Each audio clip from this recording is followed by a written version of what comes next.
आप सभी का स्वागत है। हम लाइव हैं इस समय ऐसा विषय लेकर जिसमें बड़ा दर्द है। दर्द इसलिए है क्योंकि हमको ये डिस्कस करना पड़ रहा है कि शांति आए कैसे।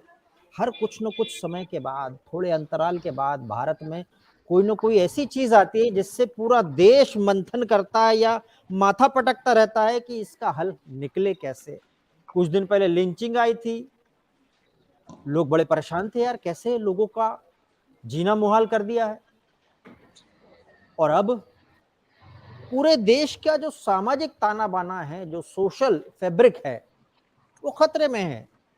ऐसा लगता है जैसे इस देश को कोई जुलाहा चाहिए जो रिश्तों को बिल्कुल जो धागे के जैसे सीधे करीने से लगा दे। हम इंसानियत की बातें करते हैं, लेकिन कई बार ऐसा लगने लगता है कि क्या किताबों में पढ़ते हैं चाहत के किस्से, हकीकत की दुनिया में चाहत नहीं है। ऐसा होना नहीं चाहिए। उदयपुर की घटना, अमरावती की घटना, ये कुछ घटनाएं जो इस समय चल रही हैं। अभी आज के दिन सलमान चिश्ती जी ने अजमेर से ये कहा कि गर्दन उड़ा दो। पूरे देश में क्या कोई और अपनी मानसिकता थोप रहा है और क्या हम लोग उसकी गिरफ्त में आ रहे हैं? शांति आएगी तो आएगी कैसे? शांति के कबूतर क्या 15 अगस्त 26 जनवरी को उड़ाने के लिए रखे हैं? मौलवी पंडित परेशान, आदमी हैवान है, मुल्क में चारों तरफ इंसानियत हैरान है। क्या हो गया मेरे देश को? जिंदगी की तलाश में हम मौत के कितने पास आ गए। जब ये देखा तो घबरा गए, ये कहां आ गए? कैसे शांति आएगी? बड़ा दुख हो रहा है। इस पर डिस्कशन करना भी नहीं चाहिए था, लेकिन करना पड़ रहा है। हमारे साथ पैनलिस्ट हैं डॉक्टर राजीव सिंह, राजनीतिक विश्लेषक हैं, पूरे देश में घूमते रहते हैं, ये अपने तमाम समाज के काम को और अपने एजुकेशन के काम को शिक्षाविद भी हैं। हमारे साथ वरिष्ठ पत्रकार यूसुफ अंसारी जी हैं। करीब करीब 20 साल से तो मैं यूसुफ जी को देख रहा हूं, अपनी बेबाक पत्रकारिता के जरिए अपनी बातों को रखते आए हैं सामने। रितेश चौरसिया जी हमारे साथ हैं, समाज सेवी हैं, कभी खून देते हैं, लोगों को दिलवाते हैं, कभी लोगों को भोजन बांटते हैं। समाज में किस तरह से काम करना है इनको पता है और ये सभी धर्मों के साथ काम करते हैं। डॉक्टर स्वाति जिंदल हैं, सुप्रीम कोर्ट की एडवोकेट हैं, कई बड़े बड़े हाई प्रोफाइल केस हैंडल करती हैं। आज हम मंथन करेंगे कि क्या सारे जहां से अच्छा हिंदुस्तान हमारा ये केवल वाक्य है या इसको अच्छा करने के लिए अब हमको कुछ करना ही पड़ेगा, क्योंकि समाज में विद्रुपताएं और ऐसे विचार हर थोड़े दिन बाद आते रहते हैं जो पूरे समाज को झकझोरते रहते हैं। शुरू करते हैं यूसुफ सर से।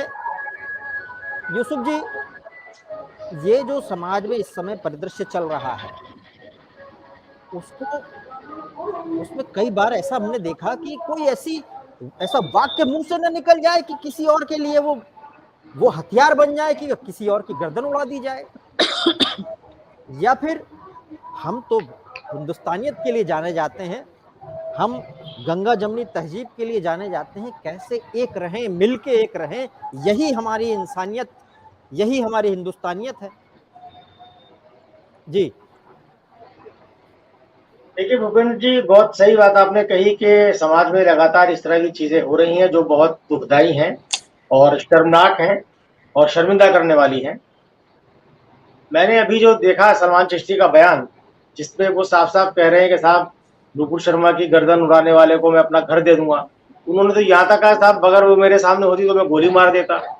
मतलब ये वहशीपन है, पागलपन है और इस्लाम की अधकचरी जानकारी है, जिसके आधार पर ये बात कही जा रही है। जब ये उदयपुर वाला कांड हुआ था, मैंने तब भी कहा था कि कुछ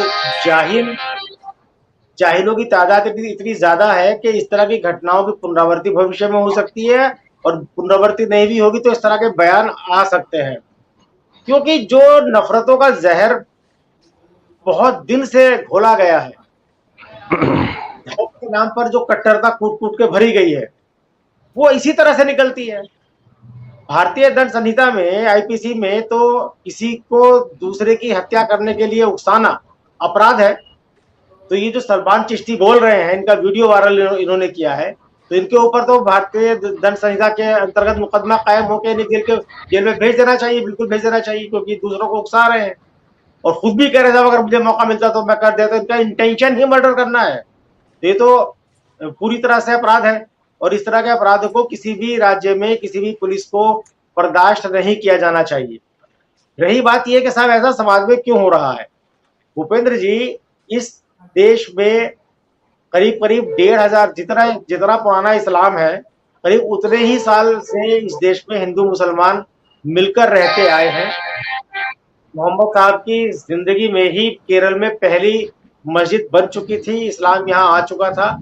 उसके बाद किस्तों भी लोग आते रहे, मुसलमान यहाँ से कन्वर्ट हुए, बाहर के भी, वो सब मिलके रहते, छुट-पुट इख्तलाफात आपस में होते हैं, और दुनिया के हर समाज में होते हैं। पूरी दुनिया में हर देश में अलग अलग संस्कृति के लोग, अलग अलग मजहब के लोग, अलग अलग सोच रखने वाले लोग मिलके रहते हैं, छुटपुट घटनाएं आपस में होती हैं। लेकिन मैं देख रहा हूं, मैंने महसूस किया है एक जमाने से कि कुछ लोग ऐसे हैं, वो हिंदू समाज में भी हैं, वो मुस्लिम समाज में भी हैं, जिन्हें हम लोग अंग्रेजी में फेनेटिक कह सकते हैं, हिंदी में कट्टरपंथी कह सकते हैं, और एक नया शब्द जो बहुत प्रचलित है, फ्रिंज एलिमेंट होते हैं। इनका काम ही है एक दूसरे के खिलाफ भड़काऊ बयान देना, उकसाना, और ऐसा लगता है इनके बयानों से कि साहब हिंदू और मुसलमान दो जो धर्म है वो एक दूसरे के दुश्मन है। इस तरह का माहौल पैदा करने की कोशिश की जाती है। तो धर्म एक दूसरे के दुश्मन है, तो उन धर्मों को मानने वाले भी एक दूसरे के दुश्मन है, जबकि ये नहीं जानते कि हिंदू मुसलमान के अलावा सिख, बौद्ध, पारसी, ईसाई इस देश में ऐसे घुल मिल के रहते हैं कि अगर आप अपनी जिंदगी के पिछले पन्ने उलटते हुए देखिए, तो जितने, जैसे मैं मुसलमान हूं, जब मैं अपनी जिंदगी के पिछले पन्ने उलटते हुए देखता हूं, तो जितना मैंने अपने मुस्लिम गुरुओं से सीखा है, उससे कहीं ज्यादा मैंने अपने हिंदू गुरुओं से सीखा है। तो ऐसे समाज में इस तरह की जाहिलाना बातें करना, किसी की गर्दन काटने के लिए उकसाना, ये निहायत ही शर्मनाक है, गैर इस्लामी है, गैर इंसानी है और गैर संवैधानिक है। इस तरह की चीजों को बिल्कुल बर्दाश्त नहीं किया जाना चाहिए। ये तो सलमान चिश्ती कोई छोटा मोटा आदमी का खादिम होगा, और अजमेर शरीफ के जितने भी मजार हैं उनमें सैकड़ों की तादाद में खादिम होते हैं। जब उदयपुर की घटना हुई थी तो मुझे याद है अजमेर शरीफ के जो मुख्य सज्जादा नशीन हैं, उनका नाम मेरे जहन से इस वक्त निकल रहा है, उन्होंने कहा था कि साहब इस तरह की घटनाओं के लिए भारत में कोई जगह नहीं है। इस तरह कट्टर इस्लाम की जो बात लोग करते हैं उनके लिए कोई जगह नहीं है, इनके खिलाफ सख्त से सख्त कार्रवाई होनी चाहिए। तो अब ये सलमान चिश्ती अचानक कहां से निकल कर आके जिस दरगाह के सबसे बड़े सजादा नशीं उदयपुर की घटना को कंडेम कर चुके हैं, वो कह चुके हैं साहब इस्लाम में ऐसी घटनाओं के लिए, ऐसे सोच के लोगों के लिए कोई जगह नहीं है, इस्लाम से इनका कोई ताल्लुक नहीं है। अब उनके चेले चपाटे जो हैं वो इस तरह गर्दन काटने की खुली धमकी दे रहे हैं। मैं आपको एक बार फिर बता दूं, मैंने पहले भी बताया था कि कुरान शरीफ जो है वो शरीयत का पहला सोर्स है, जिसे शरिया कहते हैं, शरिया वो फर्स्ट सोर्स है कुरान। और मैं तो कहता हूँ कि first and last source Quran है, क्योंकि कुरान के बारे में अल्लाह की तरफ से बात आई कि हमने एक कंप्लीट बुक आपको दी है, ये इसमें कोई एम्बिग्युइटी नहीं है, कोई टेढ़ इसके अंदर नहीं है। तो कुरान तो कहता है कि साहब तौहीन रिसालत की जो सजा है वो मौत नहीं है, वो तो माफी है। और अल्लाह ने कई आयतों में बताया है अपने नबी को कि भाई तुम जो है, जैसे सूरह आले इमरान है उसकी आयत नंबर 186 में कहा गया है कि तुम अहले किताब और मुशरिकीन से बहुत दुख देने वाली बातें सुनोगे, अगर तुम सब्र करो और परहेजगारी करो तो ये बड़े हौसले का काम है। तो क्या कहा अल्लाह ने अपने नबी को कि तुम सब्र करो, अगर लोग तुम्हें परेशान करते हैं, दुख देने वाली बातें करते हैं, तुम सब्र करो, ये बड़े हौसले का काम है सब्र करना। और आगे कहा गया है अल हिज्र सूरत में आयत नंबर 97 में, बेशक मजाक उड़ाने वालों के लिए हम काफी हैं, हमें मालूम है कि जो बातें वो तुम पर बनाते हैं उससे तुम्हारे दिल को सदमा होता है। तो जब अल्लाह ने कहा कि साहब अगर मेरे नबी के खिलाफ कोई बात कर रहा है, उसे दुख पहुंच रहा है, तो उसे कुछ करने की जरूरत नहीं है, उसके लिए मैं काफी हूं। तो जब अल्लाह अपने नबी के अपमान का बदला लेने के लिए काफी है, तो अपने आप को ये आशिक रसूल कहने वाले लोग, मोहम्मद साहब के नक्शे कदम पे चलने का दावा करने वाले लोग कौन होते हैं? किसी को सर काटने की धमकी देने वाले या किसी का सर काटने वाले। एक और आयत है अल अंबिया कुरान शरीफ में, उसकी आयत नंबर 41 में और में कहा गया है कि मजाक तुमसे पहले भी रसूलों का उड़ाया जा चुका है, मगर उनका मजाक उड़ाने वालों उसी चीज में आकर रहे जिसका वो मजाक उड़ाते थे, यानी फिर मजाक उड़ाने वालों का ही मजाक बना। तो जब इतने साफ साफ कुरान शरीफ के अंदर बिल्कुल हिदायत दी गई, बिल्कुल साफ बताया गया है। एक और सूरत है सूरह अर्राद, जिसकी आयत नंबर 32 में कहा गया है, पहले भी रसूलों का मजाक उड़ाया गया तो मैंने नाफरमानों को ढील दी, फिर उनकी पकड़ की, तो मेरा बदला कैसा था। आगे कहा गया है अल अहकाफ सूरत में, आप सब्र करो जैसे बहादुर रसूलों ने सब्र किया था और उसके लिए जल्दी ना करो। यानी मोहम्मद साहब को कुरान शरीफ में उनसे पहले जो नबी आए, मसलन ईसा मसीह आए, हजरत इब्राहिम आए, मूसा आए, उनसे पहले और करीब करीब 25 से 30, 26 से 27 नबियों का नाम से जिक्र कुरान शरीफ में है। तो मोहम्मद साहब को ताकीद कुरान शरीफ में की गई है कि तुमसे पहले जो नबी आए उन्होंने सबने दुख सहे, उनकी जो कौम थी उन्होंने दुख दिए, कई नबियों का कत्ल किया गया। तो मोहम्मद साहब को अल्लाह की तरफ से कुरान शरीफ में यह हिदायत दी गई है कि तुम उन नबियों का अनुसरण करो, जैसे उन्होंने सब्र किया वैसे तुम सब्र करो। तो अब ये समझ में नहीं बात आती है कि साहब इस तरह के लोग जो है, जो सलमान चिश्ती जैसे लोग जो खुलेआम सर काटने की धमकी दे रहे हैं और इलाज देने की बात कर रहे हैं, इन्होंने कौन सा इस्लाम पढ़ा है, कहां से पढ़ा है? जबकि इस्लाम कुरान जो है वो ईमान वालों को नहीं, मुसलमानों को, हम मुसलमानों को जो हुक्म देता है वो साफ तौर पे हुक्म देता है। सूरह अल आराफ की आयत नंबर 199 है, जो साफ कहती है कि आप इन्हें माफ कर दीजिए। किन्हें माफ कर दीजिए? जो आपका मजाक उड़ाते हैं, जो आपको तंग करते हैं। और रसूल अल्लाह ने अपनी जिंदगी में ये कह के दिखाया। उनके ऊपर क्या क्या तोहमतें लगाई गई, उन्हें झूठा कहा गया, मैंने ये सुना, एक मिनट, उन्हें बात खत्म, उन्हें झूठा कहा गया, उन्हें जादूगर कहा गया, उन्हें कोहिन कहा गया, दुनिया भर की चीजों के बारे में कही गई, लेकिन उन्होंने सबको माफ किया, आखिरकार माफ किया। तो कुरान में भी यही हुक्म है कि आप उन्हें माफ कर दीजिए और आप पब्लिक वेलफेयर के कामों में काम करते रहिए और जाहिलों के मुंह मत लगिए। इतना साफ शब्दों में मुसलमानों के लिए हुक्म है। तो मुसलमानों ने क्या किया है कि जो उन्हें हुक्म दिया गया है, जो उन्हें नेक रास्ते पे चलने की बात कही गई है, उसको तो उठा के रख दिया एक तरफ, उसको तो कोई खोल के देखता नहीं। और बाकी जो चीजें बाद में बादशाहों ने इस्लाम के नाम पर अपनी कम्युनिटी में जुल्म किए या उनके अनुसरण करते हुए, जैसे ये करीब करीब 1000 साल पहले किसी बादशाह ने, मुझे एक्सेक्ट इस वक्त उनका रेफरेंस याद नहीं आ रहा है, उन्होंने रिसाले तौहीन रिसालत की सजा मौत मुकर्रर की थी। तो जिन्होंने तौहीन रिसालत मतलब रसूल अल्लाह की शान में गुस्ताखी करना या कुरान की शान में गुस्ताखी कोई करे तो उसकी सजा मौत है। तो ये किसी बादशाह की ने अपने जमाने में तय की होगी, वो बादशाह इस्लाम के उसूलों पे चल रहा है या नहीं चल रहा है, ये तो हमें कुरान बताएगा। हमारे लिए, मुसलमानों के लिए सबसे अहम चीज है कुरान। तो कुरान में जो निर्देश दिए गए हैं, what to do what not to do, मुसलमान का फर्ज बनता है वो उसे फॉलो करे। किसी बादशाह ने अपने जमाने में क्या किया, इससे हमें क्या मतलब है भाई? उस बादशाह को अपना हिसाब देना है, मुझे और आपको अपना हिसाब देना है। और ये भी कहा गया कुरान के अंदर कि जो तुमसे पहले गुजर चुके हैं, ना तुमसे उनका हिसाब लिया जाएगा, ना उनसे तुम्हारे बारे में पूछा जाएगा। तो हर दौर में अलग चीज है। तो ये मुसलमानों के लिए शुरू से लेकर आखिर तक जो एक चीज है, जो गाइडेंस है, वो है कुरान। तो अगर कुरान में लिखी बातों का कोई सलमान चिश्ती हो या ये जो उदयपुर में जिन्होंने कांड किया मोहम्मद रियाज अत्तारी और गौस मोहम्मद, ये हो, जो उल्लंघन करेगा वो अल्लाह के नजदीक तो अच्छा इंसान नहीं है और ना हमारे कानून और संविधान के प्रति अच्छा इंसान है। तो हमारे देश में संविधान का राज है, संविधान से चलता है और संविधान हमें अपने धर्म के अनुसार आचरण करने का, धर्म को मानने की का अधिकार देता है। लेकिन अगर हम धर्म के नाम पर कुछ ऐसी चीजें अपनाते हैं जो हमारे संविधान से टकराती हैं, तो वह संविधान प्रिवेल करेगा, वह संविधान को तरजीह दी जाएगी। यही तो इस्लाम कहता है कि जिस मुल्क में रहते हो उस मुल्क के कानून को मानो।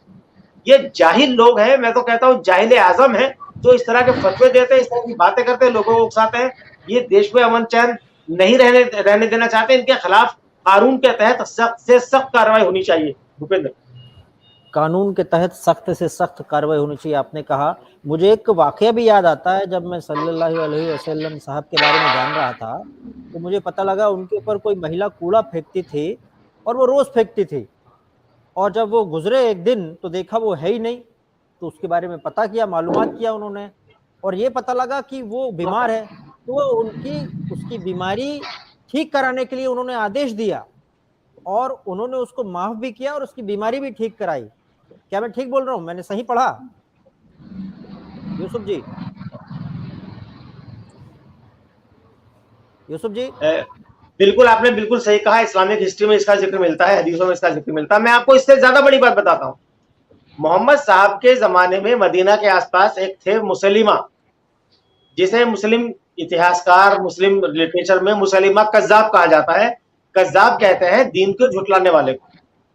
तो मुसलिमा ने भी नबूवत का दावा किया था, और उन्होंने जो कुरान शरीफ की आयत मोहम्मद साहब पे नाजिल होती थी, वो उनका मजाक उड़ाया करते, पैरोडी बनाते थे। तो कई बार मोहम्मद साहब के जो कंपेनियन थे साहबा, उन्होंने कहा कि साहब इसको रोकना पड़ेगा, वरना ये आगे चल के फितरा पैदा कर सकता है, फसाद पैदा कर सकता है। मोहम्मद साहब ने कहा कि नहीं, तो हमें कोई इसकी जरूरत नहीं है, उसको अपना काम कर दो। उसके बाद उन्होंने क्या किया कि मोहम्मद साहब को एक चिट्ठी लिखी, और उस चिट्ठी पे लिखा कि ए मोहम्मद, अल्लाह ने मुझे भी अपना नबी मुंतखब किया है, यानी मुझे भी अपना नबी बनाया है, और मुझसे कहा है कि तुम रिसालत यानी मोहम्मद साहब की जो हुकूमत थी, उस रिसालत को मोहम्मद के साथ आधी आधी बांट लो, यानी आधी रिसालत तुम रखो, आधे एरिया में तुम राज करो, और आधे एरिया मुझे राज करने के लिए दे दो। ये जब चिट्ठी मोहम्मद साहब के पास पहुंची तो कई साहबा नाराज हुए और कहा कि साहब हम इसको जो है निपटा देते हैं, खत्म कर देते हैं। मोहम्मद साहब ने कहा नहीं। मोहम्मद साहब ने उस चिट्ठी का जवाब दिया और ये कहा कि नहीं मुसलिमा, अल्लाह ने सिर्फ मुझे नबी बनाकर भेजा है, और पूरी दुनिया पे हमारी रिसालत रहेगी। इस्लाम के हिसाब से जो कानून है, जो सबके लिए बराबरी की बात करते हैं, जिसे हम कह सकते हैं कि जो ट्रू समाजवाद है, साम्यवाद है, इक्वल राइट्स की बात करता है, उसकी बात रहेगी। तो जब मोहम्मद साहब ने अपने सामने नबूवत का दावा करने वाले मुसलिमा कज़्ज़ाब का सर कलम नहीं किया, तो ये मोहम्मद साहब का खुद को अपना अनुयायी होने का दावा करने वाले लोग क्यों दूसरों का सर कलम करने की बात करते हैं, ये बात समझते पर। एक और मैं आपको बात बताता हूँ, मदीना में जो सरकार, पहली इस्लामी सरकार माना जाता है, मदीना स्टेट जो बनी, तो वो एक डेमोक्रेटिक तरीके से बनी सरकार थी। वो उसमें किसी जंग नहीं हुई थी, वहां मुसलमान माइनॉरिटी में थे, सबसे कम थे। उसके बावजूद वहां के सभी कबीलों ने मिलकर मोहम्मद साहब को अपना सरदार चुना था, क्योंकि वहां पर मिसाक नाम के एग्रीमेंट हुआ था सभी कबीलों के बीच। इसमें यह हुआ था कि भाई मदीना सबका, इसके सब मिलजुल के इसका डेवलपमेंट करेंगे, और इस पर अगर कोई हमला होता है तो वो सब मिलजुल कर उसका मुकाबला करेंगे।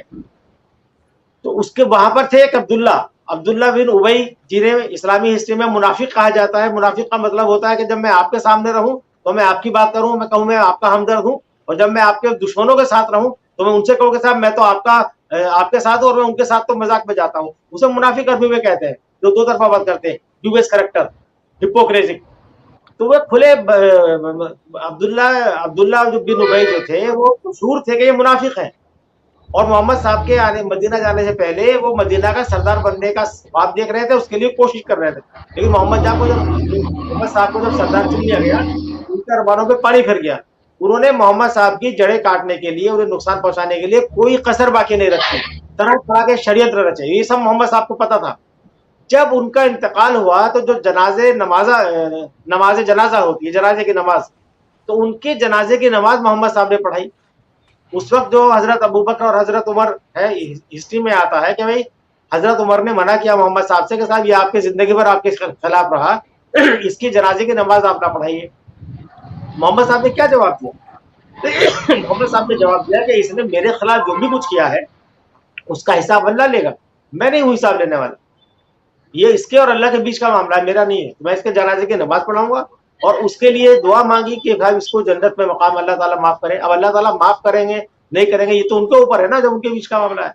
तो ये मोहम्मद साहब ने अपना करैक्टर से इस्लामी जो उसूल थे, जो कुरान में उन्हें बताया गया था, अल्लाह की तरफ से हुक्म दिया गया था, उन्होंने उसे अपनी जिंदगी में उतार के साबित करके दिखाया। अब मोहम्मद का जानशी होने का दावा करने वाले, उनके खुद को उनको वारिस कहने वाले, उनके अगुए कहने वाले, उनसे आगे बढ़ के कैसे किसी को मौत का फतवा दे सकते हैं, वो कैसे दखल दे सकते हैं? मेरी समझ में तो ये बात नहीं आती है। मैं तो खुद बार बार इस बात को कहता हूं कि जितने भी, चाहे वो सलमान रश्दी के खिलाफ ईरान के अयतुल्लाह खुमैनी ने फतवा दिया हो, या तस्लीमा नसरीन के खिलाफ, जिसने भी फतवा दिया वो फतवा एकदम गलत है, पूरी तरह गलत है, गैर इस्लामी है। इस्लाम में कहीं इसका जिक्र नहीं है, कुरान कहीं नहीं कहता कि साहब जो मोहम्मद साहब की तौहीन करे या कुरान करे तो उसकी गर्दन काट दो। ये एकदम झूठी बात है, कुरान के खिलाफ है। और अगर हमारे देश में कोई इस तरह की बात करता है तो वो संविधान और कानून के तहत सजा का मुस्तहिक है, उसके खिलाफ कानूनी कार्रवाई बनती है।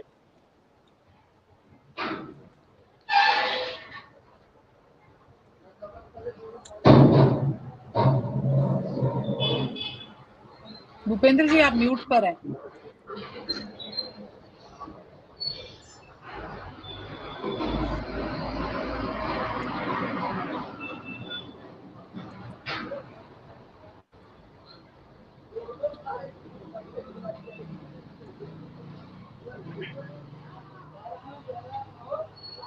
आपकी आवाज नहीं आ रही भूपेंद्र जी आपकी आवाज नहीं आ रही है, आप सर म्यूट पे हैं। नहीं आवाज आ रही है आपकी। नहीं, बिल्कुल नहीं आया आपकी आवाज। भूपेंद्र जी आपकी आवाज नहीं हम आ आपके रही। हाँ अब आ रही है। नहीं अब अभी भी नहीं आ रही।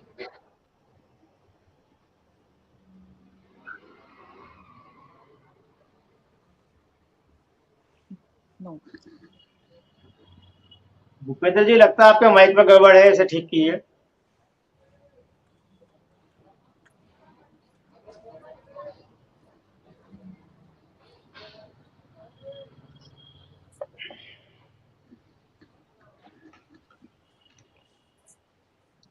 नहीं आ रही।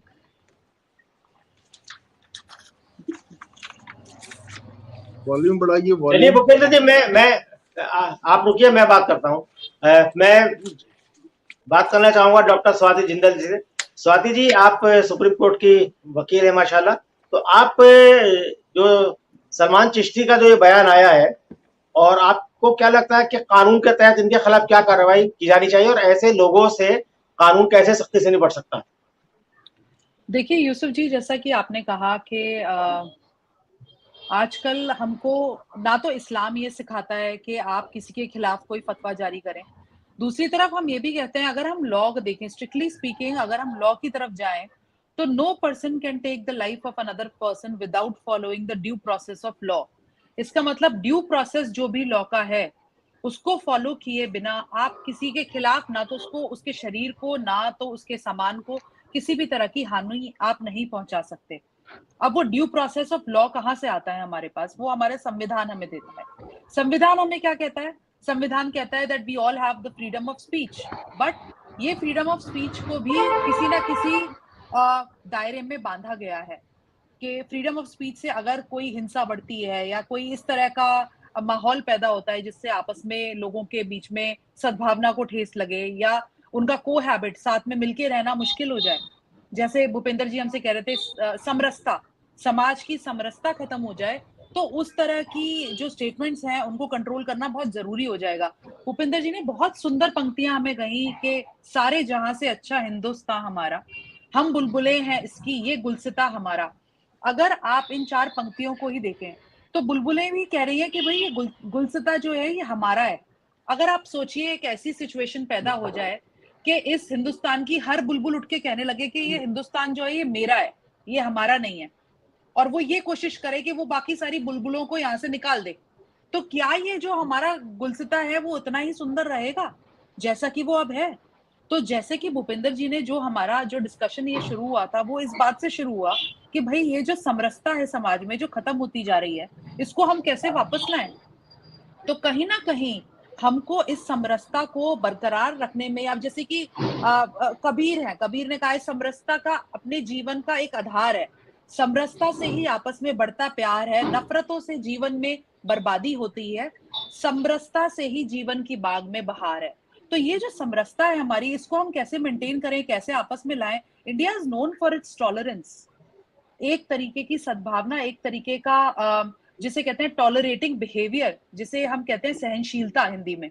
सहनशीलता जब तक नहीं होगी समरसता नहीं आएगी, ये एक ही सिक्के के 2 पहलू हैं। तो कहीं ना कहीं हमें ये अपने आप को याद दिलाना है बार बार कि जो जीवन में हमारे धर्म ने हमें सिखाया है, पहले तो उसको हम ठीक तरीके से सीखें। यूसुफ जी ने बहुत सुंदर तरीके से हमें बताया कि इस्लाम हमसे क्या कहती है। इस्लाम ये कहती है कि जी अल्लाह ने कहा है कि अगर मेरी खता में कोई भी बात कहता है तो मैं देख लूंगा। तो आप अल्लाह के बंदे हैं, आप अल्लाह पे इतना विश्वास रखिए कि अल्लाह अपने आप उसको उसकी सजा देगा। तो इस समरसता को आपस में अगर हम सारे नागरिक इस देश के अगर आपस में हम लोग एक दूसरे का गला काटने पे उतारू हो जाएंगे, जैसे कहते हैं भाई एक अगर आंख का बदला आंख है तो सभी अंधे हो जाएंगे। ये कोई हमारा किसी भी साथ में रहने का, समरसता को बढ़ाने का ये कोई एक हल नहीं निकाला हमने। हमको इसको ड्यू प्रोसेस ऑफ लॉ जो भी है, जो भी संविधान कहता है, उस तरीके से अगर हम आगे बढ़ेंगे तो ही ये मुमकिन है कि हम लोग साथ में देश को आगे बढ़ाएंगे और खुद भी आगे बढ़ने लायक रहेंगे। वरना बहुत मुश्किल होगा इस देश का जो यूनिटी और इन डाइवर्सिटी का हम इतना नारा कहते हैं, सारे देशों को हम एक मिसाल रखते हैं कि भाई इंडिया में इतने सारे रिलीजन साथ मिलके रह रहे हैं, उस चीज पे हम कायम नहीं रह पाएंगे फिर।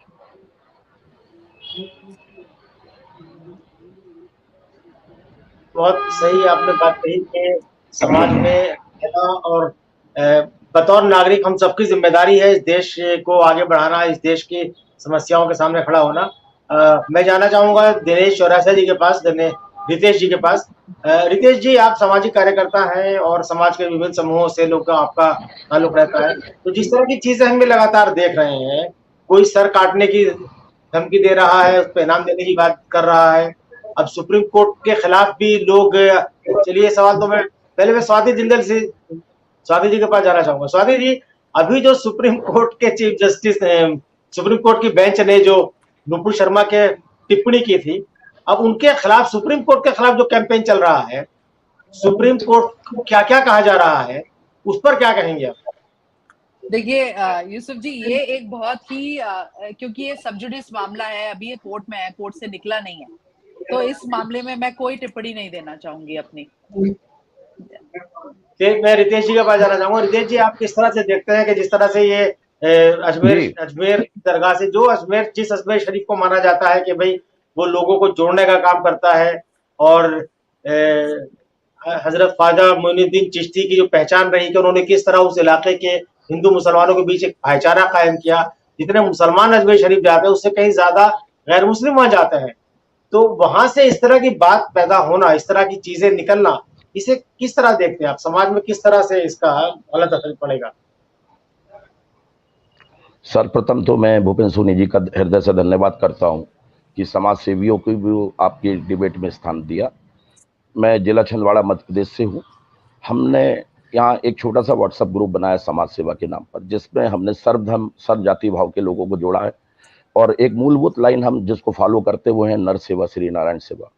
और यह मेरे द्वारा लिखित लाइन है कि मानव तन को पाया एक दिन, मिट्टी मिल जाना क्यों ना जीते जी, कुछ थोड़ा ही सही कुछ दूसरों के लिए कर जाना। इस भावना को लेकर के हम लोग यहाँ पर कार्यों को कर रहे हैं। आज 24 घंटे यहाँ रक्त की पूर्ति जिले में हम लोग करते हैं, लेकिन रक्त लेते समय और देते समय हम जाति पात को नहीं देख पाते, धर्म को नहीं देख पाते, क्योंकि रक्त की बोतल के ऊपर में किसी धर्म या किसी जाति भाव का नाम नहीं लिखा होता है। वहां पर एक नीडी पेशेंट होता है, वो हिंदू है, मुसलमान है, सिख है, ईसाई है, किस धर्म किस जाति का हमें नहीं मालूम है, हमारे को उसकी जान बचाना है। उसकी जान बचाने के लिए 24 घंटे हम लोग आज विगत 6 वर्षों से दौड़ करके कार्यों को कर रहे हैं। मैं आपको बताना चाहूंगा कि हमारे ग्रुप के अंदर पे लगभग कम से कम 35% मुस्लिम वर्ग का भी व्यक्ति जुड़ा हुआ है, और मुस्लिम वर्ग के ऐसे व्यक्ति हमारे साथ जुड़े हुए हैं जो कि रमजान शरीफ में जो 30 रोजे आप लोगों को बताए गए, वो 30 रोजे होते हुए अपना रोजा मखरू करके रमजान की खबर आने पर वो मुस्लिम जाकर के हिंदू परिवारों की जान बचाते हैं। यहाँ हमारे जिले में मुस्लिम मिसाल है इस और इस कार्य के लिए। वैसे हमारे हिंदू भाई भी हैं जो कि आज नवरात्रि का व्रत जो कि एक लौंग पे रखते हैं, और उस वक्त में 9 दिन तक वो निराहार उपवास रखते हैं। ऐसे उपवास रखी अवस्था में भी वो अब एक मुस्लिम की जान बचाने के लिए अपना रक्तदान हमारे आग्रह पे करते हैं। जब आज हम एक जान बचाने के लिए अपने शरीर का खून हम ऐसा निकाल करके दे रहे हैं, आज 1580 यूनिट डोनेशन मेरे द्वारा यहाँ पे करवाया जा चुका है। तो आज एक बताइए कैसी निर्दयता है कि आप एक आदमी की जान पे जब गर्दन पे छुरा चला रहे हैं, आपके दिल में या आपके ईमान में या आपकी जहन में जरा सा भी एक दर्द नहीं हुआ? आपने कैसा एक जीव भी, यदि कुत्ता हमारी गाड़ी से मर जाता तो हमारे दिल में तकलीफ होती है, आपने जीते जी एक इंसान को मार दिया। कैसे मार दिया आपने? आज हम समरसता भाव को लेकर के हम हमारे जिले में 24 घंटे हम कामों को कर रहे हैं। आज नरसेवा के चलते हमने कभी जाति पात का भेदभाव नहीं रखा, कभी हमने हमारे अंदर पे इन चीजों को नहीं आने दिया। आज ये जो कत्लेआम हो रहा है, इस पर मैंने 2 लाइन अपनी ओर से लिखा कि अगर तूने अपना दिल दोस्तों से खोला होता, अगर तूने अपना दिल दोस्तों से खोला होता तो आज तेरा दिल औजारों से ना खोला होता। तो आज यहां पर कहीं ना कहीं या तो व्यक्तिगत या तो राजनीतिक या तो धर्मवादी कोई ना कोई ऐसी अपनी मनवांछिक स्थिति को बनाने के लिए या तो हिंदुस्तान को तालिबान बनाने के लिए ये या तो बाहरी ताकतें हैं, जो भी हैं, ये ऐसा घिनौना और गंदा काम कर रही हैं कि आगे समय पर ना जाने ये कौन सी जमीन पे कौन सा बीज बोना चाह रहे हैं, क्या बनाना चाहते हैं आखिर हिंदुस्तान को, क्या तालिबान बनाना चाहते हैं? आप एक धर्म समभाव के अंतर्गत जी आ रही है, आप जी आ रही है, आप एक धर्म समभाव में क्यों नहीं जी पा रहे हैं? आज ईद पर हम खुशी से जाकर के एक मुस्लिम के गले मिलते हैं, आज हमारी दीपावली पर एक मुस्लिम आकर के हमारे घर पे मीठा बैठ के खाता है। आप कौन सी नफरत का बीज बो रहे हैं कि कल एक मुस्लिम ये सोचे कि यार इस मीठे में जहर तो नहीं मिला दिया होगा इसने, इस हिंदू ने, या हिंदू ये ना सोचे कि यार इसने ईद की सेवैया पर कहीं जहर तो ना मिला दिया होगा। ये जो नफरत का बीज आप बो रहे हैं, आप तो आज का समय काट लेंगे, लेकिन आने वाले भविष्य में आने वाले आपके बच्चों को बहुत ज्यादा तकलीफ होगी। ये निर्दयता कहीं से कहीं तक मैं बिल्कुल इसकी कठोर निंदा करता हूं, ये जो हरकत की जा रही है। और रही बात ये, आप ख्वाजा गरीब नवाज साहब अजमेर शरीफ साहब की जो बात कर रहे हैं, खादिम साहब की जो बात कर रहे हैं, मैं भी वहां का जाता हूं, मैं वहां चादर चढ़ाता हूं, तो क्या आप मेरी भी गर्दन कलम करेंगे? साहब ये बताइए, आपकी मज़ारों में हमारे हिंदू परिवार के कम से कम 70 से 80% लोग जाते हैं, कोई वहां जाकर के सजदा करता, कोई वहां पर जाकर के आपका तबरुक प्रसाद वगैरह बांटता है, तो आप क्या वहां पर उनकी गर्दनों को काटेंगे? क्या आज आप अपने धर्म के नाम पर हमारे दिल में, आज हमारे नागपुर में ताजुद्दीन औलिया साहब हैं, जहां पर 90% हिंदू वहां पर जाता है, सजदा करता है, माथा टेकता है, शादी विवाह के समय पर हमारे हिंदू परिवार के लोग वहां जाते हैं। हम समरसता लेकर के चल रहे हैं, आप कौन सा बीज बो रहे हैं? ये नफरत के बीज को मत बोइए, ये नफरत का बीज आगे जाकर के आने वाली पीढ़ियों को बहुत अधिक तकलीफ देगा। जी डॉक्टर राजेश सिंह। हाँ जी, मैं तो सबसे पहले ये कहना चाहूंगा कि मुझे बहुत दुख हो रहा है कि हम लोग सब यहाँ पे इस विषय पे चर्चा करने बैठे हैं कि भारत में शांति और समरसता, भाईचारा कैसे लाया जाए। हम बचपन से हम लोग सुनते हैं सारे जहां से अच्छा हिंदुस्तान हमारा, हिंदू मुस्लिम सिख ईसाई आपस में है भाई भाई, और आज इस समय हम इस विषय पे चर्चा कर रहे हैं। ये बहुत दुख का विषय है, पर ये इस बात में सच्चाई है कि आज का जो माहौल है वो बिल्कुल अच्छा नहीं है, और इस माहौल को हमें ठीक करने की जरूरत है। जैसे मैं यूसुफ जी को सुन रहा था, मुझे उनके विचार काफी अच्छे लगे, और मैं राजनीतिक विश्लेषक के साथ शिक्षाविद भी हूँ, मैं देश भर में यात्रा करता हूँ, व्याख्यान देता हूँ। मैं अक्सर सभी को कहता हूँ कि हमारे जो मुस्लिम भाई हैं, जो बुद्धिजीवी मुस्लिम भाई हैं, अभी जो एक खाई जो चौड़ी हो रही है, ये खाई जो लंबी हो रही है, ये हमें समझना होगा कि ये देश विरोधी ताकतें, जो देश विरोधी जो है वो हमारे युवाओं को टारगेट कर रहा है, जो हमारे मुस्लिम भाई बहन है उनको टारगेट कर रहा है। तो यूसुफ अंसारी जी ने जो विचार रखे, मैं उससे बड़ी प्रसन्नता हुई, और मैं तो हमेशा अपने व्याख्यान में कहता हूँ, लोगों से कहता हूँ कि जो हमारे मुस्लिम भाई बहन है, जो बुद्धिजीवी हैं, उनको आगे आना चाहिए, और इस तरह के विचार जो है, जो मुस्लिम जो युवा है जो भटक गए हैं चंद पैसों के लिए या धर्म के नाम पे उनको बरगलाया जाता है, जो देश विरोधी ताकतें हैं उन पे उसको लगा मुक्त कैसे होगा? वो ऐसे होगा कि जो हमारे बुद्धिजीवी हैं मुस्लिम भाई बहन, वो आगे से ज्यादा से ज्यादा बताएं। मैं आप लोग को एक उदाहरण देना चाहूंगा। मैं पिछले साल मैं जम्मू कश्मीर में 12 दिन में वहां पे रहा। मैं सुरक्षा बलों और पुलिस कर्मियों को मैं व्याख्यान भी देता हूँ। मुझे ये जानकर बड़ी प्रसन्नता हुई कि जो वहां के लोकल मुस्लिम थे वो 370 हटने से काफी खुश है। जो हम देखते हैं, समझते हैं कि आतंकवादी घटनाएं होती है, वो चंद लोग होती हैं जो पाकिस्तान या हमारे देश विरोधी करते हैं। वहाँ के जो लोकल युवा हैं, लोकल बिजनेसमैन है, आप विश्वास नहीं करेंगे, मैं 12 दिन रहा, मैं वहां पे जेल में बंद कैदियों से, बिजनेसमैन से, लोकल युवाओं से, लोकल लोगों से मैंने बात की। वो 370 हटने से काफी खुश है, काफी प्रसन्न है, और वो चाहते हैं कि 370 हटे, ज्यादा से ज्यादा उनका व्यापार बढ़े। बस जो कुछ लोग हैं पूरे देश में, इस तरह का जो बवाल हो रहा है उसको हमें काबू करना पड़ेगा। और मैं कई ऐसे लोगों को जानता हूं, जैसा कि मैंने कहा कि मैं सुरक्षा बलों को भी पढ़ाता हूं। आप ये भी विश्वास नहीं करेंगे कि सुरक्षा बल जितने हमारे हिंदू भाई हैं, पंजाबी भाई हैं, हर धर्म के भाई हैं, उतने हमारे जो मुस्लिम भाई हैं, वो अधिकारी जवान जो हैं वो देश की रक्षा करते हैं और वो शहीद भी होते हैं। वो उस समय ये नहीं देखते हैं कि ये मुसलमान है, वो खुद मुसलमान है, लेकिन वो ये नहीं देखते हैं कि ये मुसलमान, वो ये देखते हैं कि ये हिंदुस्तान है, ये हिंदुस्तान का दुश्मन है। तो इस तरह की जो भावना है, इस तरह की भावना हमें पूरे देश में आनी चाहिए। और ये हिंदू मुस्लिम और ये जो खाई जो पैदा की जा रही है, इसमें हमको अलर्ट रहना पड़ेगा। नहीं तो जो मैं देश का भविष्य देख रहा हूँ, ये बिल्कुल अच्छा नहीं है। अलर्ट कैसे होगा, ये हम सबकी जिम्मेदारी है। अगर मान लीजिए जिस प्रकरण से जो गला काटा गया उसको जस्टिफाई किया जा रहा है, तो देश में नियम कानून नाम की चीज है। आईपीसी में सेक्शन में वहां पे प्रावधान है कि अगर कोई धार्मिक भावनाएं आहत करता है तो उसका एक प्रावधान है कि आप जाइए कोर्ट में, जाइए, कोर्ट फैसला करेगा। आप तो अपने हाथ में कानून नहीं ले सकते हैं। उससे क्या होता, अगर आप अपने हाथ में कानून लीजिएगा तो उससे, और इस तरह की जो हरकतें, जाहिलाना हरकत करिएगा, उसमें फिर आपके, वो कहते हैं ना कि एक मछली पूरे सबको सड़ा देती है, वो जो कहते हैं, तो इससे अब इस बात से खाई बढ़ेगी। और ये जो है, मैं इसमें और कहना चाहूंगा, मैं किसी राजनीतिक दल का नाम नहीं लूंगा, आजादी के समय से अल्पसंख्यक कह के आपने एक वोट बैंक तैयार किया। अरे आप उनको शिक्षित करिए। हमारे देश में बुद्ध कितने लोग हैं, कितने कम लोग हैं, जैन कितने कम है, पंजाबी कितने कम लोग हैं। वो देखिए कितना अच्छा बिजनेस कर रहे हैं, कितना अच्छा पढ़ रहे हैं। लेकिन आपने, जो हमारे मुसलमान साथी हैं, 20% है हमारे, 20-25% हमारे, 20 करोड़ है हमारे देश में, उनको आपने अल्पसंख्यक कह के आपने उनको बेरोजगार बना रखा, शिक्षा नहीं दिया। और उसको बंद होना चाहिए। इस बेस में हमें सोचना पड़ेगा और हम सबको सोचना पड़ेगा, तभी हमारे और मैं आशा करता हूं कि जल्दी ही इस देश की स्थिति ठीक होगी। और हम इस बारे में बिल्कुल चर्चा नहीं करेंगे कि देश में शांति समझता कैसे लाया जाए। जी यूसुफ जी, डॉक्टर राजीव के बयान से सहमत हैं? नहीं, मैं सहमत हूँ जो राजीव भाई कह रहे हैं, और जो रितेश जी ने कहा, स्वाति जी ने कहा, एक ही बात है कि देखिए, मुझे उदय प्रताप यादव का गजल का एक मतला याद आ रहा है कि न तेरा है न मेरा है, ये हिंदुस्तान सबका है। न तेरा है न मेरा है, ये हिंदुस्तान सबका है, और नहीं समझी गई ये बात तो नुकसान सबका है। तो ये हम सब की जिम्मेदारी है, बतौर इस देश का नागरिक होने के हमारी जिम्मेदारी है कि हम भाई जो सांसद बनते हैं, विधायक बनते हैं, मंत्री बनते हैं, मुख्यमंत्री बनते हैं, प्रधानमंत्री बनते हैं, चीफ जस्टिस बनते हैं, गवर्नर बनते हैं, वो तो पद पे रहने के लिए संविधान को अक्षुण्ण रखने की शपथ लेते हैं और ये वादा करते हैं कि भाई हम बगैर धार्मिक भेदभाव के काम करेंगे। लेकिन हमने देखा है कि धार्मिक भेदभाव के बगैर काम नहीं होता है। अदालतों में क्या हो रहा है और पुलिस किस तरह से काम कर रही है, ये दिख रहा है। लेकिन ये हमारे सामने चैलेंज है, ये चैलेंज है, और इस चैलेंज से हम ही लोग निपट सकते हैं। क्योंकि इस देश का जो हमारा राष्ट्रगान है, भारत भाग्य विधाता, जनगण मन अधिनायक जय है, भारत भाग्य विधाता कौन है? इस देश की जनता है।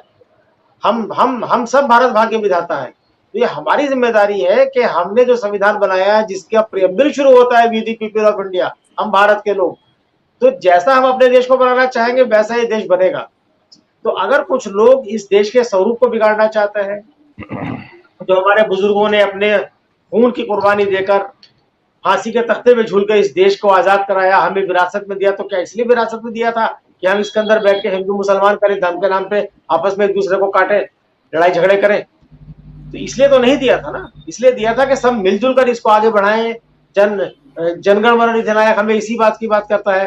तो ये हमारी बतौर नागरिक जिम्मेदारी बनती है कि हम जहां हैं, जिस पोजीशन में हैं, हम आवाज उठाएं। अगर हम पत्रकार हैं तो एक पत्रकार के नाते हमें सच का साथ देना चाहिए, गलत को गलत और सही को सही कहना चाहिए। हमारी आवाज है, आवाज उठेगी। अल्लामा इकबाल का शेर है कि दिल से जो बात निकलती है असर रखती है, पर नहीं ताकत परवाज मगर रखती है। तो अगर अब जो वकालत के पेशे में है, वो अपने पेशे के हिसाब से देश को बचाने की जिम्मेदारी निभाए। जो समाज सेवा कर रहे हैं, वो समाज में समरसता पैदा करने के लिए एक दूसरे के साथ बॉन्ड मजबूत करने का काम करें। और जो तो अगर हम सब लोग अपनी अपनी जिम्मेदारी निभाएंगे तो हालात बदलेंगे। निराश होने की जरूरत नहीं है। यूसुफ जी एक मिनट, क्या आपको लग रहा है कि भारत इतना ताकतवर बनने जा रहा है, इसीलिए विदेशी ताकत बहुत तेजी से षड्यंत्र कर रही है? नहीं, भारत तो शुरू से मजबूत रहा है, शुरू से ताकतवर रहा है। कमजोर कब था भारत, बताइए आप? कमजोर कब था भारत? ये परसेप्शन ही गलत है अपना। नहीं, ये देखिए, ये इस नैरेटिव में मत घुसिए। भारत कभी कमजोर देश नहीं रहा। नहीं, और ताकतवर होते भारत कभी भी कमजोर देश नहीं रहा। शक्ति तो भारत कभी कमजोर देश नहीं था। आप ये कह सकते हैं कि समय के साथ से जैसे दुनिया में दूसरी ताकतें मजबूत हो रही हैं, हम भी मजबूत हो रहे हैं, मजबूत होते जा रहे सामाजिक हैं, रूप से, आर्थिक ताकतवर रूप होते से। जा रहे हैं हम। लेकिन एक चीज और है भूपेंद्र जी, देखिए हमारे समाज में अभी जो हम देख रहे हैं, जो समस्याएं हैं, बेरोजगारी एक बहुत बड़ी समस्या है, अमीरी गरीबी के बीच जो खाई बढ़ रही है वो एक बहुत बड़ी समस्या है। पिछले 8-10 साल में 10,000 से ज्यादा ऐसे लोग जिनकी अपनी संपत्ति 100 करोड़ से ज्यादा की है, जो बिजनेसमैन है, वो इस देश को छोड़ के दूसरे देशों की नागरिकता ले चुके हैं। ये हमारे चिंता की बात है, हमारे लिए चिंता की बात है। जब गुलाम नबी आजाद स्वास्थ्य मंत्री थे, 2009 में बने, तो मैं उनके पास मिलने के लिए बैठा हुआ था, तो उन्होंने मुझे बताया कि 1952 में एम्स का गठन किया गया था और एम्स में एक डॉक्टर को एमबीबीएस बनाने के लिए 2.25 करोड़ रुपए सालाना खर्च होता है गवर्नमेंट का, क्योंकि वो गवर्नमेंट कॉलेज है। लेकिन अफसोस की बात यह है कि एम्स से डॉक्टरी करने के बाद 60% लोग बाहर चले जाते हैं। तो उन्होंने ये एक ट्रैक किया था कि जब एम्स जब से बना है तब से लेके अब तक वहां से कितने एमबीबीएस करके निकले, कितने एमडी करके निकले और आज की तारीख में वो कहाँ है। तो हमारा हमें ये भी सोचना पड़ेगा। हम विश्व गुरु बनने का दावा कर रहे हैं, बिल्कुल दावा कर रहे हैं, दावे में कहीं कोई गुंजाइश नहीं। मैं तो मानता हूं कि विश्व गुरु भारत शुरू से रहा है, हमने दुनिया को हमेशा राह दिखाई है। सोने की चिड़िया हमें कहा जाता, दुनिया भर से लोग क्यों यहाँ पर आते थे? हम मजबूत थे, हम अच्छे थे, तभी तो आते थे ना हमारा। और मैं इस्लाम की बात बताता हूँ, मोहम्मद साहब ने कहा है कि मुझे हिंदुस्तान से ठंडी हवा के झोंके आते हैं। जब मोहम्मद साहब के नवासे हजरत हुसैन को यजीद के सेना ने मिलकर मारा तो उन्होंने क्या प्रस्ताव रखा था कि भाई हमें जाने दीजिए, हम भारत चले जाएंगे छोड़ के। और जब वहां यजीद की सेना मोहम्मद साहब के नवासों पर जुल्म कर रही थी, तो इसी भारत से एक कहलाते हुसैनी ब्राह्मण एक कम्युनिटी कहलाती है, उन्होंने कहा था कि हम जाके वहां उनके लिए लड़ेंगे। तो ये कोई आज की बात तो नहीं है कि भारत मजबूत हो गया, आज मजबूत हो, ऐसा नहीं है। तो हमारी जो ताकत है वो ताकत है सबको समाहित करके चलने की, एसिमिलेशन, मिलजुल कर काम करने की। ये बहुत बड़ी ताकत है। प्यार मोहब्बत, आपसी प्रेम विश्वास, ये बहुत बड़ी ताकत है। देखा कोरोना काल में ऐसे कितने केसेस हुए, बहुत से लोग बहुत से हिंदू परिवार अपने शवों का, जिनके यहाँ मृत्यु हुई थी, उनका जो है अंतिम संस्कार करने से डर रहे थे और मुस्लिम नौजवानों ने जाकर अंतिम संस्कार किया। देश भर से 100 से ज्यादा इस तरह की घटनाएं हुई। तो ये कहना कि भाई, तो ये मैं कह रहा हूँ कि ये पहले से भाईचारा बना हुआ है। डॉक्टर राजीव, मैं दिल्ली में रहता हूँ पिछले 25 साल से, 4 मेरी राखी बहनें हैं, राखी रक्षाबंधन में मेरे घर राखी बांधने के लिए आती है। यूसुफ भाई से मेरा एक सवाल है। यूसुफ भाई से मेरा सवाल। डॉक्टर राजीव, आप TV9 के माध्यम से मैं एक निवेदन करना चाहूंगा यूसुफ अंसारी जी से कि अक्सर जो आजकल जो घटनाएं हो रही हैं, सर तन से जुदा, गले काटे जा रहे हैं, तो मैं अक्सर ये हमेशा कहता हूं कि चूंकि यूसुफ अंसारी जी वरिष्ठ पत्रकार हैं, जाने माने चेहरे हैं, बुद्धिजीवी हैं और मुस्लिम समुदाय से आते हैं, तो मैं हमेशा ये रिक्वेस्ट करता हूं मैं अलग अलग शहरों में कि आप ऐसा प्रयास करें कि आपके जैसे आपके विचार हैं, इतने अच्छे विचार हैं, उदारवादी विचार हैं, जो एक जो छवि बन रही है कट्टरपंथी सभी के विचार हैं। हमारे हिंदुस्तानियत है, ये हिंदुस्तानियत है, सभी जो छवि जो बन रही है। कुछ लोग हैं जो बरगला रहे, वो अलग हैं, लेकिन मैं उसी में मैं ऐड करना चाहूंगा। नहीं, राजीव जी को बात करने दीजिए अपनी पूरी। जी। तो इसलिए मैं आपसे एक निवेदन करना चाहूंगा कि मैंने कई बार कहा कि मैं हमेशा कहता हूं कि हर शहर में, हर राज्यों में एक ऐसा ग्रुप होना चाहिए जो, जैसे आपके इतने अच्छे विचार हैं, क्योंकि आप मुस्लिम समुदाय से हैं तो आपके युवा ज्यादा सुनेंगे, अच्छा सुनेंगे, तो ऐसा एक ग्रुप बनाना चाहिए और उनको तैयार करना चाहिए जो ऐसे विचार रखें। तो मुझे लगता है कि उसमें काफी अच्छा रहेगा।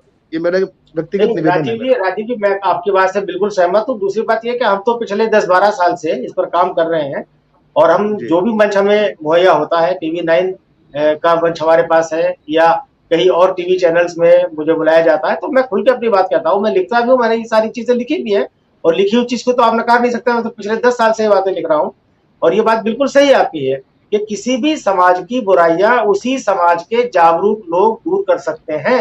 ये एक सेट नियम है। और हमारे देश में जो गड़बड़, जो दिक्कत हो रही है, वो दिक्कत ये हो रही है कि कहीं ना कहीं सामाजिक सीमा रेखा का उल्लंघन हुआ। जैसे मिसाल के तौर पे हिंदू समाज में बहुत सारी बुराइयां थी, लेकिन वक्त वक्त पे सामाजिक सुधार के लिए लोगों ने आवाज उठाई और उन सामाजिक बुराइयों को दूर किया गया। वो समाज के अंदर से उठी। राजा राम मोहन राय ने आवाज उठाई खत्म हो गई। सती प्रथा के खिलाफ, और वो प्रथा बाद में आगे चल के दूर जाति दूर प्रथा उसके ऊपर अनटचेबिलिटी भी बाकायदा कानून खत्म बना। हो गई। इसी तरह मतलब ईश्वर महिला चंद को विद्यासागर ने छोड़ आवाज सकती उठाई, विधवा विवाह के खिलाफ, वो दूर हुई। इसी तरह मुस्लिम समाज के अंदर एक बड़े पैमाने पे लोग हैं, जैसे ट्रिपल तलाक के खिलाफ हम लोगों ने मुहिम चलाई बाकायदा, और हमें कई लोगों की तरफ से धमकियां भी मिली, लेकिन हमने धमकियों का को नजरअंदाज किया और हमने कहा कि देखे जो होगा देखा जाएगा।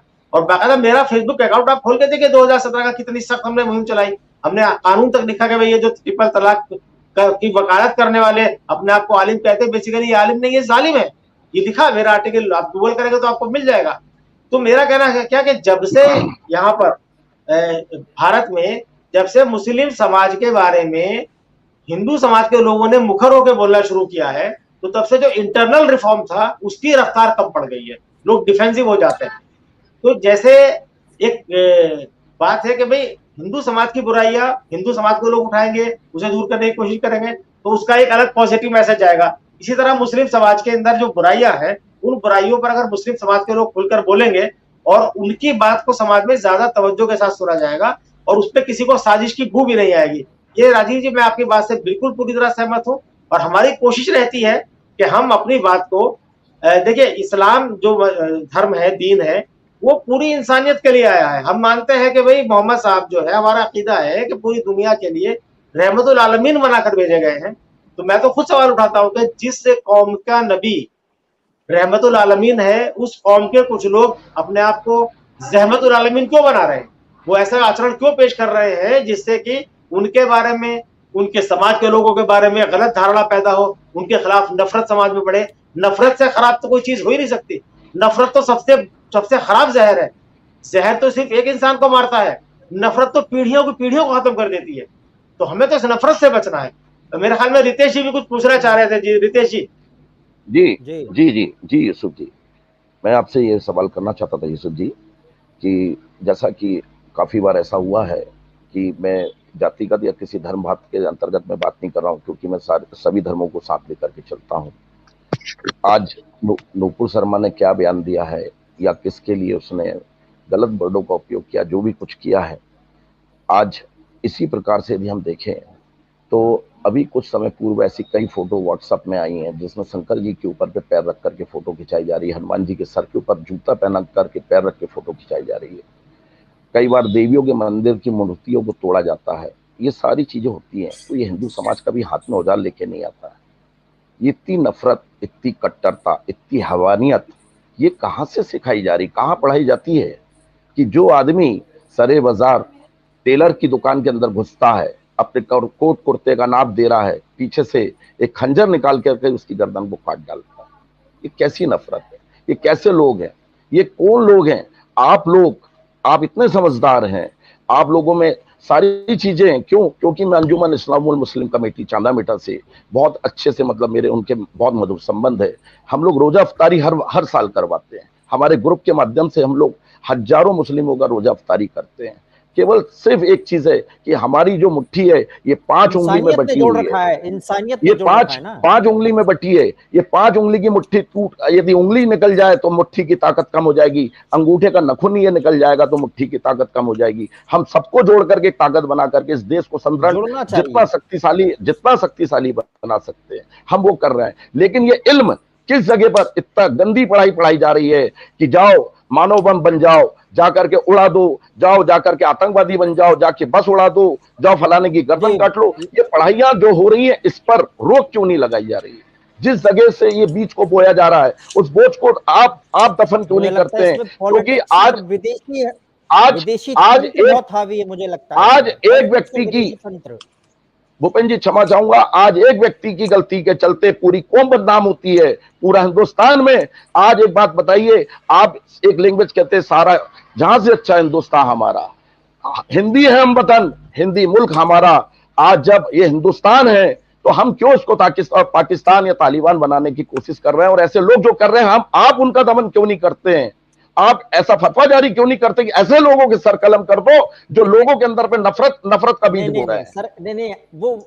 रितेश जी आप थोड़ा सा नहीं रितेश जी काफी थोड़ा भावुक हो गए, लेकिन उन्होंने बात बिल्कुल सही कही है। मैं पहले भी रितेश जी बात कही थी जब उदयपुर की घटना हुई थी, और अपने ही इस प्लेटफॉर्म पे टीवी 9 पे मैंने बात कही थी कि ये जो हालात है, जिन्होंने उदयपुर की घटना को अंजाम दिया या जिन्होंने अमरावती वाली घटना को अंजाम दिया, या ये जो सलमान चिश्ती जैसे लोग हैं या इन जैसे और भी लोग हैं जो दिल में ये बात रखते हैं, जुबान पे लाने से डरते हैं या लाते नहीं है, लेकिन उनके दिलों में ये बातें हैं। तो ये जो नफरत भरी गई है दो धर्मों के प्रति, जैसे मैंने आपसे कहा था कि कुछ ताकतें हैं जो हिंदू और मुस्लिम दोनों में है, जो एक दूसरे के प्रति नफरत भरते हैं और एक दूसरे के प्रति दुश्मनी का भाव रखते हैं। तो इनको रोके जाने की जरूरत है। मैं मानता हूं कि मुस्लिम समाज में अगर नौजवान भटक रहे हैं तो उनके सामने इस्लाम की गलत व्याख्या की गई है, गलत इंटरप्रिटेशन करके उनका ब्रेनवॉश किया गया है, और इसके लिए हमारी जो मुस्लिम रिलीजियस लीडरशिप है, मुस्लिम संगठन, मुस्लिम उलेमा, चाहे वो कोई भी हो, नाम लेना बहुत जरूरी नहीं है, जो भी रिलीजियस लीडरशिप में आता है, ये उनका कंप्लीट फेलियर है। मैं ये बात पहले भी कई बार कह चुका हूं, क्योंकि इन्होंने इस्लाम की सही तस्वीर न मुसलमानों के सामने रखी और न दुनिया के सामने रखी। उसकी वजह से इस्लाम की गलत व्याख्या करके लोग गलत रास्ते में चल रहे हैं। जो कुरान ये कहता है कि एक इंसान का कत्ल करना ऐसा है जैसे पूरी इंसानियत का कत्ल आपने कर दिया, और एक इंसान की जान बचाने का मतलब है कि आपने पूरी इंसानियत की जान बचा ली। तो ये अगर इनको पता होता, जिन्होंने उदयपुर की घटना को अंजाम दिया है, या जो सलमान चिश्ती आज ये बयान दे रहे हैं कि गर्दन काट के लाने वाले को मैं अपना घर दे दूंगा, इन्होंने कुरान पढ़ा ही नहीं है। कुरान इन्होंने पढ़ा ही नहीं, इन्होंने तो मौलवियों की दकियानूसी बातें सुनी है, उन मौलवियों की जिन्होंने इस्लाम को, असली इस्लाम को कहीं छुपा दिया है और एक फर्जी इस्लाम मुसलमानों पे थोप रखा है, और उस फर्जी इस्लाम जो है मुसलमान आंख मूंद के उसका पालन करता रहा है। और आम मुस्लिम इंटेलिजेंशिया जो है, जो पढ़े लिखे मुसलमान है, उन्होंने भी अपना दिमाग जो है मौलवियों के पास गिरवी रख दिया है। वो अपने दिमाग से सोचते नहीं है। हर घर में 2-4 कुरान की प्रतियां मिलेंगी, लेकिन उसे पढ़ने वाले लोग कम मिलेंगे। उन्हें बताए जो मौलवी बताएगा वो सुनेंगे। अब मौलवी कहाँ से पढ़ के आ रहा है, वो क्या बता रहा है, कितनी उम्र में उसने पढ़ा, उसे क्या समझ में आएगी बात है। कुरान के बारे में मौलवी हमारे उलेमा खुद कहते हैं साहब, कुरान को समझने के लिए 18 उलूम यानी 18 अलग अलग तरह का इल्म चाहिए। तो 18 अलग तरह के सब्जेक्ट का क्या मतलब हो सकता है भाई? उसके अंदर पॉलिटी है तो पॉलिटिक्स की समझो, सोशोलॉजी है, उसके अंदर लॉजिक है, और उसमें आपका ओशनोलॉजी है, खगोल शास्त्र है, विज्ञान है, फिजिक्स, बहुत सारी चीज है। तो जो ये सारी चीजों को समझता है उसकी ही समझ में कुरान अच्छी तरह से आता है। कुरान का जो बेस है वो इंसानियत है। तो अगर हम पूरी दुनिया में शांति की बात करते हैं और खुद हमारे बीच में से ऐसे नौजवान निकलते हैं कि जो गर्दन काटने की न सिर्फ बात करते बल्कि अब तो काट के दिखा रहे हैं, तो ये तो हमारी जो मुस्लिम रिलीजियस लीडरशिप है उसके लिए शर्म से डूब भरने का मकाम है। पूरा कंप्लीट फेलियर है उनका। मैं तो ये बात मैंने आपत्ति की थी कि भाई जब ये नारा चला, नुपुर शर्मा ने मोहम्मद साहब के बारे में बेहद अपाजरक टिप्पणी टीवी चैनल पे की, और एक पर नहीं की थी, उसी दिन तीन टीवी चैनलों पे की थी, यूट्यूब पे उनकी क्लिप मौजूद है। और उनका ये दावा भी गलत है कि साहब मुझे उकसाया गया था। चलिए वो तो खैर कोर्ट का मामला है, कोर्ट तय करेगा उनके खिलाफ जो भी मामला है। तो मैंने तब भी ये बात कही थी कि जब उसके बाद जब एक वीडियो वायरल किए जा रहे थे गाने के तौहीन रिसालत की सजा, सरतन से जुदा, सरतन से जुदा, तो तब ये मुस्लिम उलेमा जो बड़े बड़े मौलवी हैं, टीवी पर बैठकर मुसलमानों को, पहले मुसलमानों को वोट का सौदा करते थे, इन्होंने तब आकर ये बात क्यों नहीं कही कि भाई तौहीन रिसालत की सजा मौत नहीं बल्कि माफी है। अगर ये बात ये कहते तो शायद उदयपुर जैसी घटना नहीं होती, अमरावती जैसी घटना नहीं होती, और सलमान चिश्ती जैसे लोगों की इतनी हिम्मत नहीं होती कि वो किसी की गर्दन काट के लाने वाले को अपना घर इनाम में देने की बात करने की हिम्मत कर पाते। तो ये खामोश तमाशाई बने रहे। ये कंप्लीट फेलियर, इन्होंने अपनी जिम्मेदारी बिल्कुल नहीं निभाई है। मैं तो खुद मुस्लिम समाज के अपने नौजवान साथियों से कहता हूं कि भाई अपनी आंखें खोले और इस्लाम क्या है कुरान पढ़ के आप जानिए। ये मौलवी थोड़ी बताएगा कुरान में क्या लिखा हुआ है। अल्लाह के अगर आपको हिसाब देना, हर मुसलमान का ये अकीदा है कि क़यामत के दिन हमारा हिसाब होगा कि हमने क्या किया। अल्लाह पूछेगा तुमने किताब क्यों नहीं पढ़ी, तब आप क्या जवाब दोगे उसको? साहब मौलवी साहब ने नहीं पढ़ने दी हमें किताब। किसी भी कंपटीशन में क्वालिफाई करने के लिए आपको स्टडी करनी पड़ती है, तो जिंदगी के कंपटीशन में क्वालिफाई करने के लिए, कामयाब होने के लिए आप अपनी किताब क्यों नहीं पढ़ते हो? तो ये रितेश जी और राजीव जी, आपने जो मुझसे सवाल पूछे, मैं पूरी जिम्मेदारी के साथ ये बात कहता हूं कि मुस्लिम समाज की जो रिलीजियस लीडरशिप है वो मुसलमानों की बदहाली के लिए पूरी तरह जिम्मेदार है। ये नाकाम हो चुकी है, और कई बड़े बड़े मौलाना टीवी पर बैठ के ये बात कबूल कर चुके हैं। एक मौलाना ने तो मेरे ही सवाल के जवाब में ये बात कबूल की थी कि हाँ यूसुफ भाई हमारी कमजोरी है, तो कमजोरी है तो उसको आप दूर करेंगे। तो ये तो दूर नहीं करेंगे। एक और बड़े इस्लामिक स्कॉलर है, एक सेमिनार में उन्होंने ये बात मानी थी कि भाई जो मौजूदा लीडरशिप है मुसलमानों की, जो रिलीजियस लीडरशिप है, वो हर मोर्चे पे पूरी तरह नाकाम हो चुकी है। अगर मुसलमानों की सही रहनुमाई करनी है, चाहे वो धार्मिक मामला हो, चाहे वो सामाजिक मामला हो, चाहे वो राजनीतिक मामला हो, चाहे उनके आर्थिक मुद्दे हो, उसमें एक नई लीडरशिप को इमर्ज करना पड़ेगा। तो जो इकोनॉमिस्ट है वो इकोनॉमिक प्रॉब्लम को एड्रेस करेंगे, जो पॉलिटिकल लोग हैं पॉलिटिकल, जो सोशल लोग हैं वो सोशल, जो कानून से जुड़े हुए लोग हैं वो कानूनी रहनुमाई करेंगे, और जो हम जैसे पत्रकार लोग हैं जिनकी जिम्मेदारी बनती है सच को सामने लाना, तो हम तो सच सामने ला सकते हैं, हम बता सकते हैं कि कुरान में ये लिखा है। मानना नहीं मानना लोगों पर डिपेंड करता है, लेकिन सच हमारे सच जब सामने आएगा तब लोग उस पर डिबेट करेंगे कि हाँ है। और मैं कभी डिबेट में या किसी भी मंच पे मैं कोई ऐसी बात नहीं बताता हूं जिसे वेरीफाई नहीं किया जा सके। मैंने कुरान की जिन आयतों का हवाला दिया है, कुरान सबके घर में मौजूद है, आप भी चेक कर सकते हैं, कोई भी चेक कर सकता है। मैंने बाकायदा सूरत का नाम बताया है कुरान शरीफ की, उसमें कौन सी आयत में क्या बात कही गई है, कर दीजिएगा अगर मेरी बात सही लगे तो है। तो ये बात बिल्कुल सही है जो राजीव जी ने और नितेश जी ने वाइंड अप करते हैं, 55 मिनट हो गए। जी, तो मुझे लगता है कि इस पे मुस्लिम समाज के अंदर एक इंट्रोस्पेक्शन की जरूरत है, उसका प्रोसेस शुरू हो चुका है। भूपेश जी, मैं एक छोटी सी बात कहना चाहूंगा, बस वाइंड अप करना है, एक लास्ट बात। जी जी भूपेश जी, देखिए यूसुफ भाई ने जो अपने विचार व्यक्त करे मैं उनका समर्थन करता हूँ। यूसुफ भाई ने जो अपने विचार व्यक्त करे मैं उनका समर्थन करता हूँ। और हमने अभी इस पर एक छोटा सा प्रैक्टिकल भी किया था। राम मंदिर मुद्दा जो कि सुप्रीम कोर्ट से आदेश आने थे, उस समय पर यहाँ पर 6 दिसंबर जैसी स्थितियां ना बन पाए, हमारे जिले में शांतिपूर्ण व्यवस्था बनी रहे, तो इसको लेकर के हमने पूरे जिले से, जो कि हमारे मौलवी साहब होते हैं और आपके जो सदर साहब होते हैं, और इसके साथ में हमने सभी धर्म के, सिख धर्म से, हिंदू धर्म से, मुस्लिम धर्मों से, सभी धर्म के लोगों को हमने एकत्रित किया और एक हॉल पे बैठ करके एक संभव समरसता बनाने के लिए छोटा सा प्रयास किया था। ये प्रयास भी मेरी ओर से किया गया था कि जिसके अंतर्गत हमने एक बात को ये कहा कि देखिए साहब, डिसीजन कुछ भी आए उसको हम आप सभी स्वीकार करेंगे, प्रेम से स्वीकार करेंगे, और हमारे जिले के अंदर पे प्रेम से स्वीकार करेंगे, और हमारे जिले के अंदर पे सब चीज की जड़ है, प्रेम होना चाहिए। जी जी जी भूपेन जी, तो सभी ने इस चीज को स्वीकारा और हम लोग ने आपस में दृढ़ एक चीज का करवाया, सभी से संकल्पित करवाया कि सब डिसीजन कुछ भी आ जाए, कोई फटाका नहीं फोड़ेगा, कोई बैंड बाजा नहीं चलाएगा, चाहे वो हिंदू के पक्ष में आए, मुस्लिम के पक्ष में आए, जिसके पक्ष में आएगा आप इसको सेलिब्रेट नहीं करेंगे। बहुत ज्यादा है आपको, आप अपने घर में तुलसी कोट में दिया लगा दीजिएगा, वो दिए से भी आपका सेलिब्रेशन कंप्लीट होता है। आज हमने ये प्रैक्टिकल करके एक चीज पाया भूपेन जी कि यदि हम दूरियों को हटा दें, नजदीकी को बढ़ा लें, तो निश्चित है ये जो भेदभाव आ रहे हैं या ये जो भी ऊट पटांग जो हरकतें आ रही हैं, ये सब कुछ नहीं आ पाएगी। क्योंकि देखिए आज कभी आ जाता है, कुछ न कुछ हर समय कुछ आ जाता है, आज चलता रहता है। जी जी जी, मैं पूरी बात करना चाहूंगा बहन जी। तो आज हमने एक इतने बड़े निर्णय को हमारे जिले में इतना शांति भाव से पूर्ण किया कि पूरे समूचे उसको अखबारों में प्रकाशित किया गया, लोगों ने, सभी ने इस चीज को सराहा, क्योंकि हमने सभी धर्म को साथ में बैठा करके पहले उसको निर्णय लिया।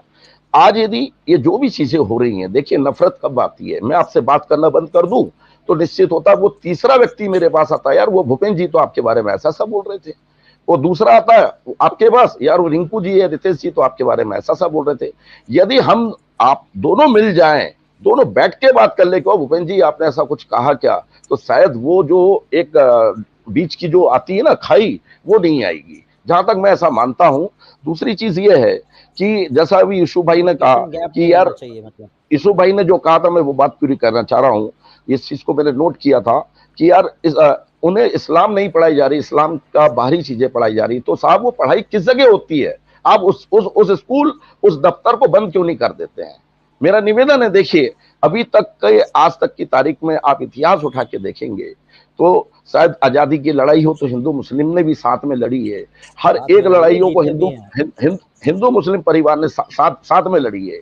आज ये कौन सी पढ़ाई हो रही है साहब जो केवल मुस्लिमों को पढ़ाई जा रही है, नफरत का बीज बोया जा रहा है। ऐसी नफरत को दमन करिए। ये हिंदुस्तान आप और हम और चारों कौमों को मिलाकर के बना है, ये मुट्ठी की ताकत अलग मत करिए, ये निवेदन है। सारी कौम सारे लोग जी मिल के जी बने तब मुट्ठी जी बनी है।